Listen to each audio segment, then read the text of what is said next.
bienvenue dans cette Web TV, première d'une longue série, puisque nous aurons le plaisir de faire un roadshow dans toute la France pour parler de la digitalisation du secteur de la chimie, une Web TV à l'initiative de France Chimie, de l'OPCA Défi et de l'EDEC. Ravi d'être avec vous. Nous célébrons le lancement du plan numérique de la branche et pour ce faire, nous avons choisi un format innovant pour parler du digital. Tout ça fait sens, vous allez me dire. Et j'aurai le plaisir d'animer ces tables rondes et cette émission avec des invités prestigieux qui seront sur ce plateau. Nous allons commencer avec une parole d'experts qui sont autour de moi. Ce sera dans quelques secondes. Après quoi, nous aurons le plaisir de découvrir l'outil d'autodiagnostic de maturité des entreprises dans le secteur de la chimie. Et à la fin de cette émission, nous aurons des retours d'expérience de professionnels de l'industrie de la chimie qui nous expliqueront leur cheminement, comment s'est passée leur histoire de la digitalisation de leurs entreprises et de leurs usines. Voilà pour le programme. Je vous propose de commencer tout de suite sur la première partie de cette émission, c'est-à-dire parole d'experts.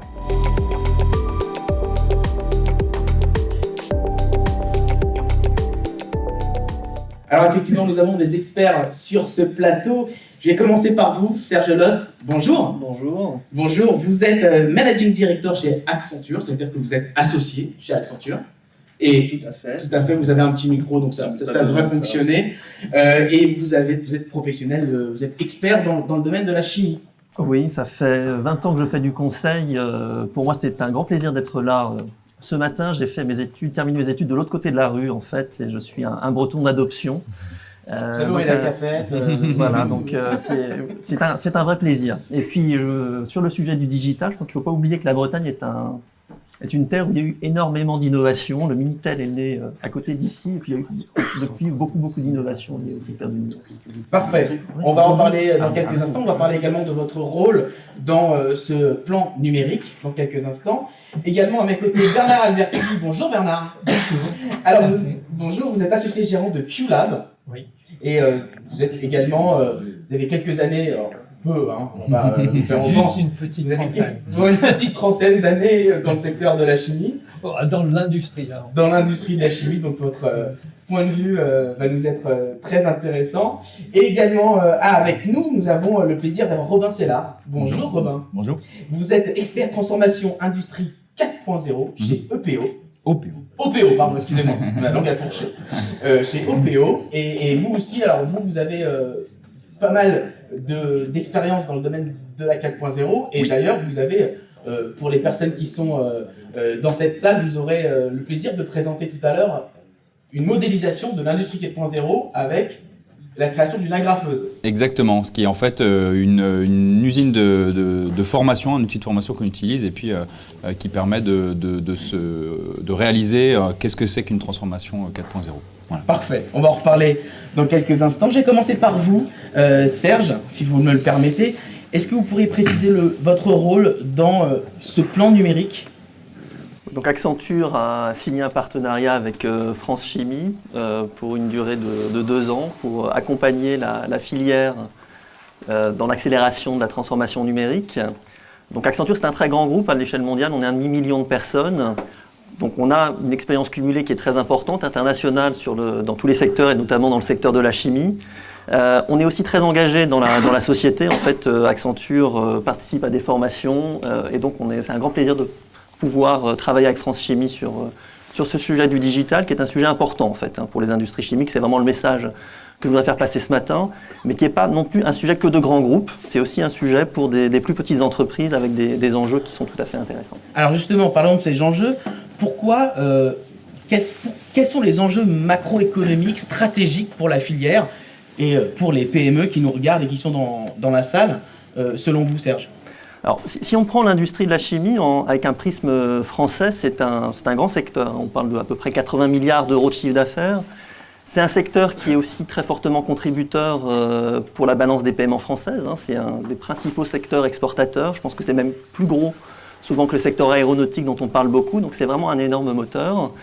Ça s'explique par 2 choses. D'abord par la vitalité des entreprises implantées en France, les grands groupes, mais aussi des entreprises de taille intermédiaire et plus petites entreprises.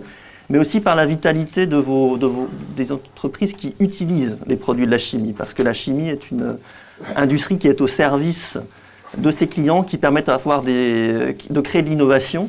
Et donc, on a des champions français dans pas mal de secteurs, et ça, c'est quelque chose qui est un moteur important pour la chimie.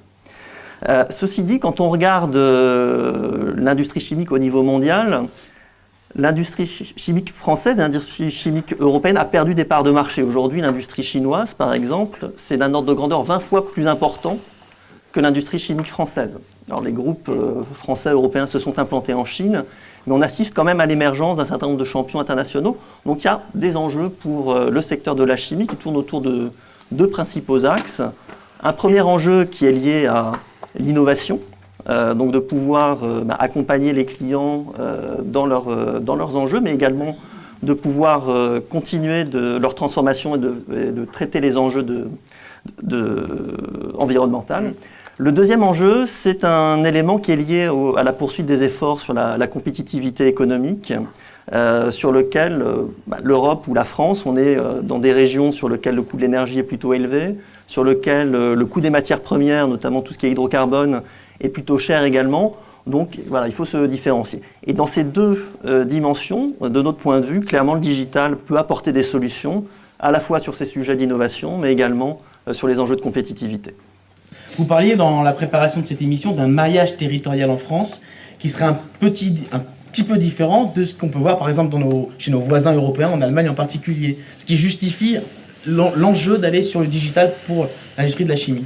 Oui, quand on regarde l'industrie chimique européenne, j'étais en Allemagne la semaine passée, vous regardez des sites industriels en Allemagne sont souvent beaucoup plus concentrés ensemble, alors qu'on a un tissu industriel plus diffus en France. Ce qui peut poser parfois des problèmes de compétitivité économique, les coûts logistiques et la complexité de la supply chain est plus importante. Et donc là, le digital peut permettre de contribuer à cette compétitivité, mais également à proposer davantage de réactivité à des clients. Si on prend par exemple ce qui est en train de se passer dans un certain nombre d'industries aval, je prends par exemple le secteur de la chaussure. Lorsque Adidas décide de réimplanter des usines de chaussures en Europe, les supply chains vont être complètement différents, mais ça veut dire qu'également pour les fournisseurs de matières premières pour fabriquer des chaussures, ça va être complètement différent. Adidas a annoncé un investissement pour une usine qui va fabriquer 1 million de paires de chaussures de manière très customisée. Ça veut dire que les fournisseurs des matériaux qui sont utilisés dans les semelles ou dans les autres parties de la chaussure vont devoir s'adapter, apporter des solutions nouvelles. Et ça, le digital est également contributeur à ça. Alors du coup, vous participez à ce plan de la branche autour du digital. Est-ce que vous pourrez nous présenter ce plan, l'objet de cet accompagnement? Qu'est-ce que ça va donner par la suite?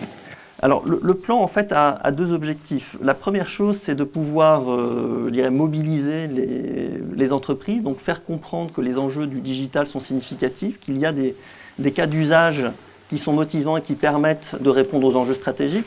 Monsieur Pidou disait effectivement le digital est un outil et doit être là pour répondre à des enjeux stratégiques. Donc on veut vraiment montrer que le digital permet de répondre à des enjeux stratégiques de l'industrie chimique.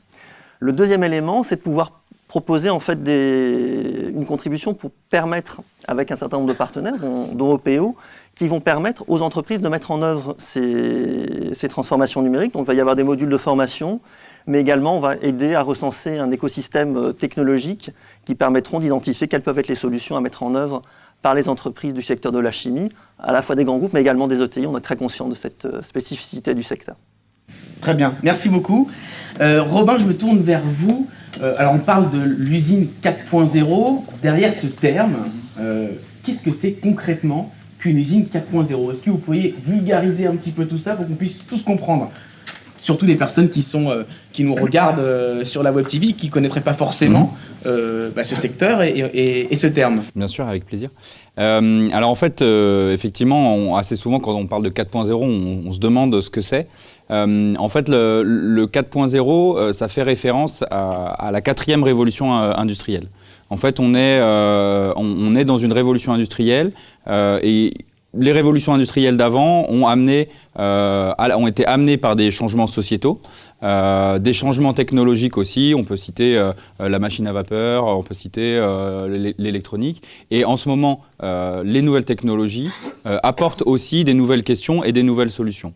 Les changements sociétaux, on en parlait, les enjeux de l'environnement, Serge Lost en a parlé, les enjeux aussi de personnalisation, il l'a aussi mentionné, apportent tout tout un tas de questions, et notamment pour les dirigeants.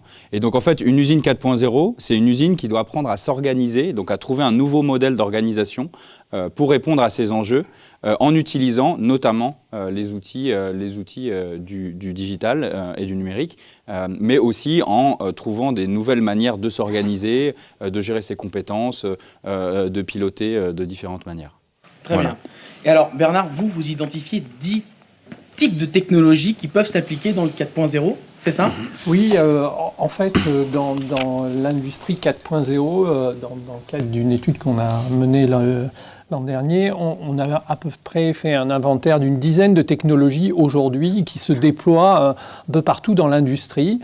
Et, dans l'industrie de la chimie ou dans l'industrie en général? Au sens large. Au sens large. Et en fait, on s'aperçoit que selon les secteurs industriels, on va avoir des technologies qui vont être plus ou moins adoptées parce qu'elles correspondent à des enjeux qui sont plus ou moins importants selon l'industriel concerné. Bon, il se trouve que dans l'industrie de la chimie, il y a des enjeux qui sont bien particuliers, on les a vus, il y a des enjeux de sécurité, de traçabilité, environnementaux, et donc il y a des technologies qui sont plus propices pour apporter des réponses à ce type d'enjeux.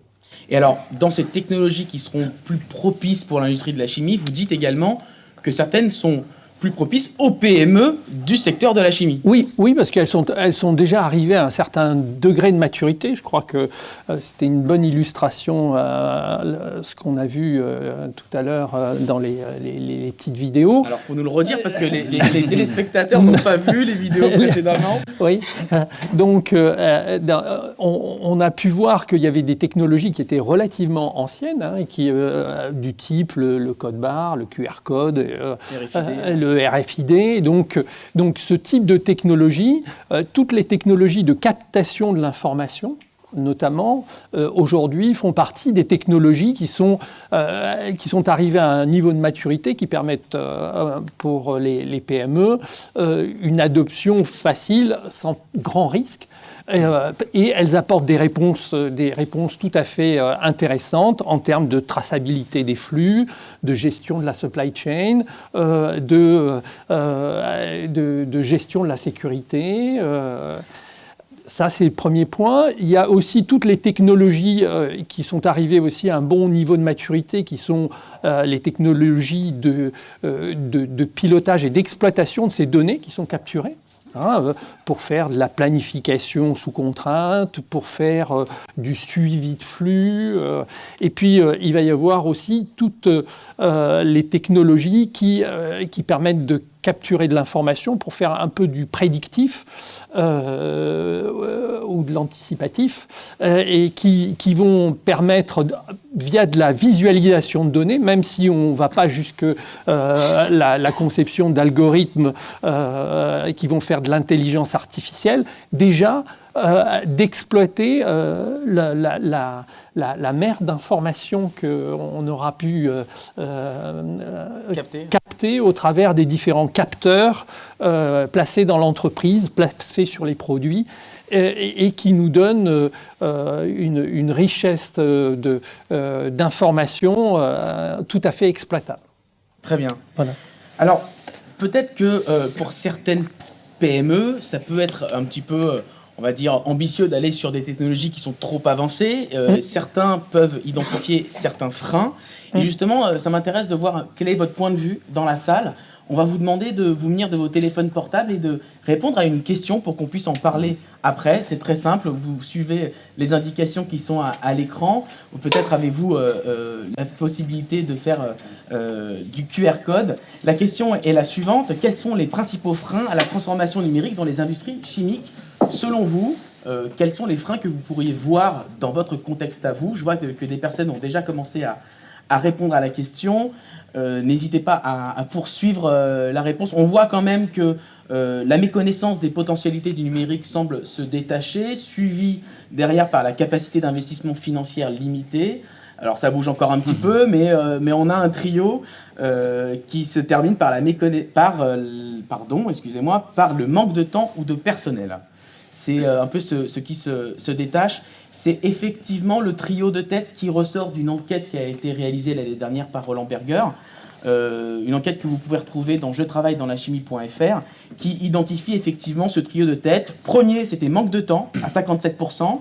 Deuxième, un manque de capacité d'investissement. Et troisième, la méconnaissance des potentialités du numérique à 39%. Donc on est un peu dans l'épure de l'enquête qui avait été réalisée l'année dernière. Merci pour avoir répondu à ces questions. Du coup, comment on fait concrètement pour aller sur ce type de sujet, pour enlever ces freins? Robin, selon vous, quelles sont les best practices pour... voilà, on voit qu'on est tous dans notre run, dans notre quotidien, dans la production, néanmoins, on comprend bien que c'est un enjeu d'aller dans le numérique. Quels sont vos tips pour y aller? Alors, nous, en fait, quand on aborde ces aspects-là avec les entreprises qui nous contactent et qu'on accompagne, on identifie 4 facteurs clés de succès, en fait. Le premier, et je pense qu'il a été déjà pas mal cité dans la matinée, c'est de commencer par les enjeux. Ou la stratégie, c'est ce qu'a dit Jacques Pidou tout à l'heure. Et en fait, ça, c'est la préoccupation quotidienne du dirigeant, c'est de se poser la question, est-ce que mes enjeux du moment, ils sont des enjeux de compétitivité? Et par exemple, dans le secteur de la chimie, comme dans pas mal de secteurs avec les prix des matières premières, est-ce que je vais aller chercher de la compétitivité sur ces enjeux-là et donc, par exemple, mettre en place des technologies qui vont me permettre d'optimiser mon rendement sur mes matières premières. On a un exemple d'un industriel qu'on accompagne, alors dans l'agroalimentaire, pas exactement directement dans le secteur de la chimie, mais toujours sur des process, où des investissements environ 50 000 euros peuvent lui permettre, en augmentant le rendement de la matière première qu'il a trouvé, donc en utilisant du big data et de l'intelligence artificielle, de gagner jusqu'à 250 300 000 euros par an. Donc c'est des enjeux qui peuvent être assez importants. Et le deuxième enjeu d'un dirigeant, ça va être, est-ce que j'ai des opportunités de nouveaux business? Ça, c'est pas nouveau non plus pour un dirigeant. Mais par contre, des technologies peuvent l'aider. On parlait de la traçabilité tout à l'heure.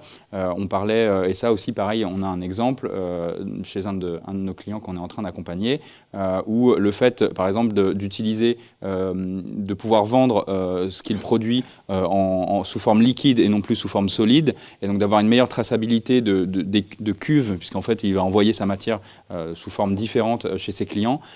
Tout ce qui va être RFID, GPS, être capable d'avoir des applications custom qui vont lui permettre, ce que disait Georges tout à l'heure, de développer des applications qui leur permettent de mieux suivre ça. Vont leur permettre en fait d'attaquer des nouveaux business et donc de gagner aussi sur ce tableau-là. Donc la première question, le premier facteur, c'est de toujours commencer par se poser la question sur les enjeux. On fait pause et on pose des enjeux. Voilà, c'est ça, exactement. On se pose la question. Cette phrase. Ouais. Ça fait plaisir. Très bien.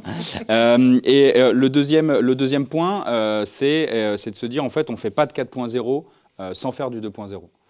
Ça, pour le coup, ça c'est notre phrase. Et donc là, l'idée c'est de se dire, on peut mettre plein de technologies. Faut pas oublier que derrière, il y a une organisation, il y a des leviers qui sont connus aussi depuis très longtemps sur de l'excellence opérationnelle, sur de la performance industrielle. Et donc, quand on va mettre une tablette dans les mains d'un opérateur pour faire un tour-terrain digital, effectivement, il faut qu'autour de ça, il y a tout l'organisation, le processus qui va faire que quand il y a un problème qui est remonté, il soit traité. Voilà, toute cette organisation, en fait, le digital ne résout pas, en fait, toutes les problématiques. Et donc ça, c'est le deuxième facteur clé. Le troisième, c'est autour des hommes. Et ça, Georges Scheper l'a aussi bien mentionné. C'est qu'en fait, au final, les hommes vont rester dans ces organisations. C'est eux qui vont utiliser les technologies. C'est eux qui vont prendre les décisions. Alors, de plus en plus aider potentiellement, mais c'est quand même eux qui vont prendre les décisions. Et en fait, quelque part, avec le numérique, on en revient aussi à des valeurs clés qu'on avait déjà, par exemple, dans le Lean, qui est l'écoute des opérateurs, l'écoute des utilisateurs, en fait, puisque toute la révolution numérique pour des gens comme vous et moi qui utilisons notre smartphone pour faire des choses, c'est venu aussi par beaucoup l'écoute des utilisateurs, et dans ce cas, les utilisateurs vont être les opérateurs. Et le fait d'entrer dans cette écoute, qui était déjà une valeur forte dans les valeurs, par exemple, prônées par Toyota, et ben, en fait, va permettre la réussite de l'intégration des technologies, puisque c'est pour servir les besoins de ces utilisateurs-là, qui ne sont pas vraiment des clients, mais quelque part qui sont le facteur de réussite de la transformation. Les opérateurs. Des opérateurs, Et là, exactement. c'est pour moi. Merci. Et donc le dernier facteur clé, c'est en fait de se poser la question des données, qu'on parlait des matières premières. La donnée est une des nouvelles matières premières qui est générée. Vous en parliez juste avant. Et en fait, il y a peu d'industriels, en tout cas il y en a de plus en plus, mais l'utilisation des données, et notamment dans la chimie, avec des opérations qui génèrent énormément de données et qui peuvent devenir très complexes à gérer seulement avec l'esprit humain.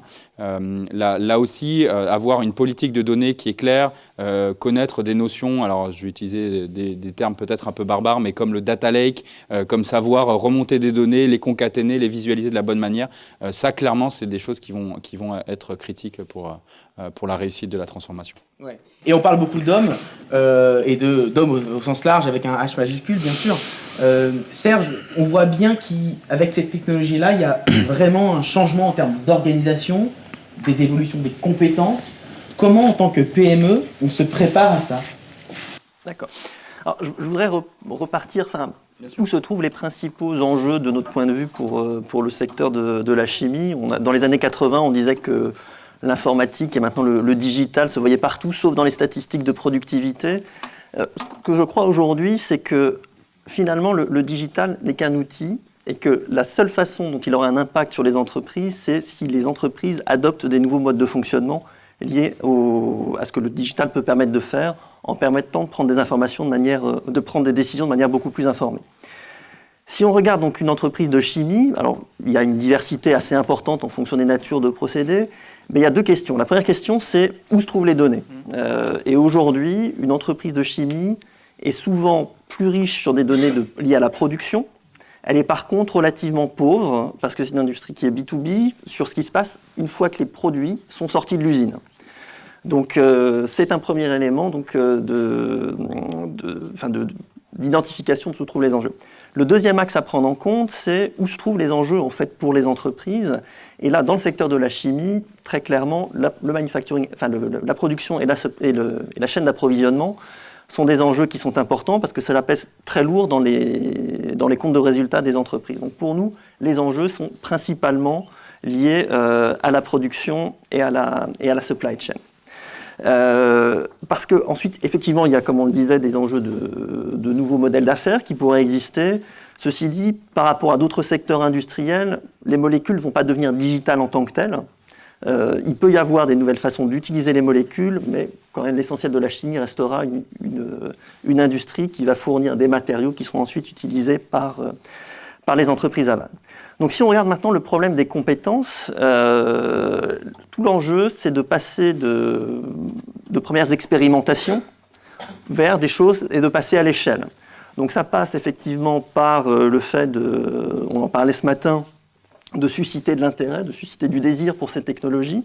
Donc ça c'est vrai pour tout ce qui est support des opérateurs dans ce qu'on appellerait les modes de travail digitaux, donc fournir des tablettes qui permettent en fait d'enlever un certain nombre d'irritants dans les usines. D'autre part, ce sont des éléments qui permettent de capturer de l'information, qui serviront ensuite de matière première pour développer des stratégies digitales. Le deuxième élément, c'est également, alors c'est plutôt dans un deuxième temps, une fois que les données sont là, c'est comment donner en fait envie à des techniciens, à des ingénieurs procédés, à des ingénieurs de production, de pouvoir utiliser ces données et de les aider à prendre des décisions de manière plus pertinente.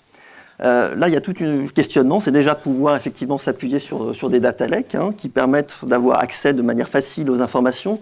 Je parlais avec des ingénieurs dans un grand groupe de chimie, ils disent que 80% de leur temps, c'est passé à collecter les données plutôt qu'à les analyser. Donc c'est un élément qui est fondamental. Le deuxième élément, c'est de faire monter en compétence ces ingénieurs et ces techniciens en les outillant de manière différente. Pas forcément besoin d'avoir des data scientists, c'est des choses qu'on peut trouver à l'extérieur, mais en tout cas permettre aux opérateurs, à ces ingénieurs de comprendre comment analyser des données, pouvoir utiliser des analyses statistiques plus avancées. Très concrètement, si je suis dirigeant d'une PME dans l'industrie de la chimie et que je dois faire de l'accompagnement au changement pour aller vers ce type de technologie, comment je fais? Quelles ont été les pratiques très concrètes que vous avez pu observer les uns et les autres dans des PME ou même dans des grands groupes qui pourraient s'appliquer aux PME? Robin? Je pense que très concrètement,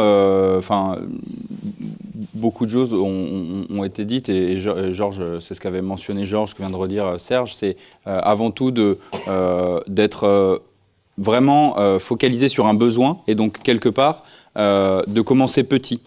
C'est-à-dire de prendre une technologie, prendre une problématique très concrète, prendre par exemple un bout de votre usine, telle machine, la maintenance de telle machine qui est la machine clé dans mon usine, et de regarder comment vous pouvez par exemple digitaliser le processus de maintenance, donc les tournées terrain, la commande de pièces, les choses comme ça, sur cette machine-là, plutôt que d'essayer de voir grand tout de suite. En fait, voilà, pas de Big Bang tout de suite, exactement. En fait, c'est vraiment un point clé puisque ça va avoir plusieurs effets.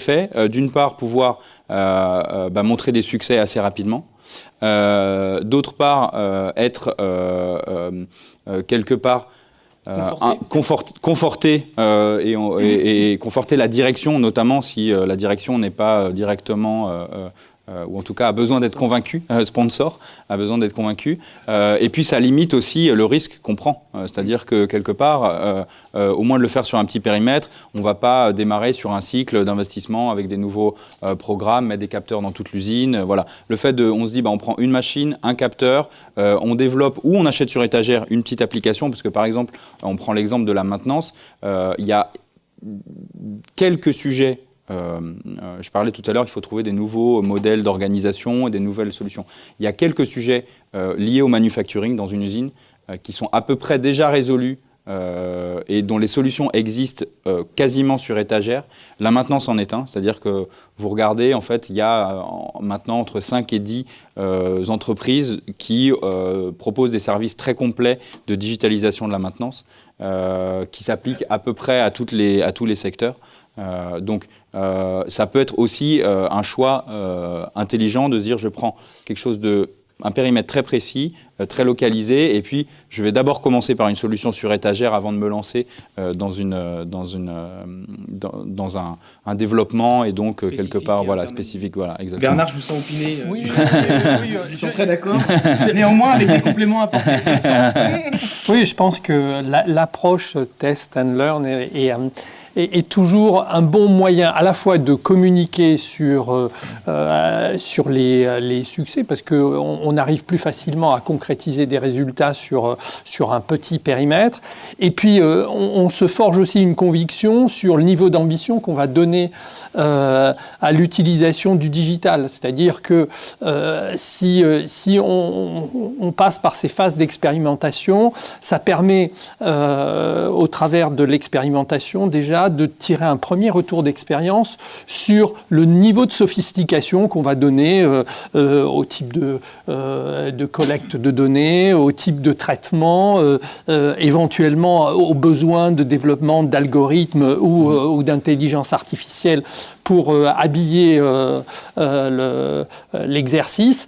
Et donc, je pense que c'est pour ça que c'est important de bien trouver, surtout pour une PME qui n'a pas des poches toujours très profondes, de bien trouver le dosage de l'utilisation du numérique et pour tirer le maximum de son usage. Serge, est-ce que vous avez, vous, des applications très concrètes en change management, en accompagnement des personnes, des opérateurs pour aller vers le digital? Je pense qu'un des sujets, effectivement, c'est... Peut-être prendre un exemple de grande entreprise et puis ensuite quelque chose plus pour des PME. Mais on parle beaucoup, par exemple, de machine learning aujourd'hui, notamment dans les industries continues. Ce sont des algorithmes qui sont souvent un peu des boîtes noires.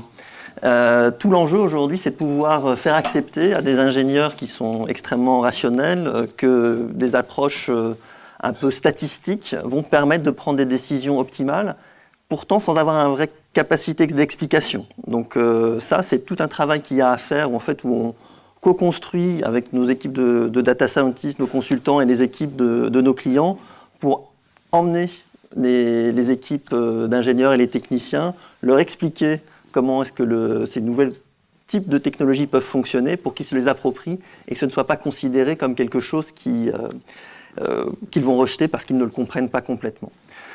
Après, si on prend sur des plus petites entreprises, je pense qu'un des sujets, c'est de promouvoir la prise de risque et l'expérimentation. Le digital, c'est une façon peut-être de pouvoir tirer parti à la fois des expériences, je dirais, enfin d'erreurs ou de paramètres qui n'ont pas forcément été définis de manière optimale pour comprendre comment est-ce qu'une unité de production va réagir. Donc c'est de pouvoir, enfin, s'il n'y a pas de variation dans une usine, le digital ne sert à rien. Enfin, je vais être très transparent. Enfin, ça ne sert pas à grand-chose. Donc il faut promouvoir ça et puis pousser effectivement les opérateurs, les ingénieurs à faire des prises de risques intelligentes pour ensuite identifier des modes de fonctionnement qui soient plus optimales. Merci beaucoup, merci à tous les trois. C'était Parole d'expert. On va parler justement des premières étapes dans la suite de l'émission. Ça s'appelle Digital First Step et c'est la deuxième thématique de cette émission. Merci à vous.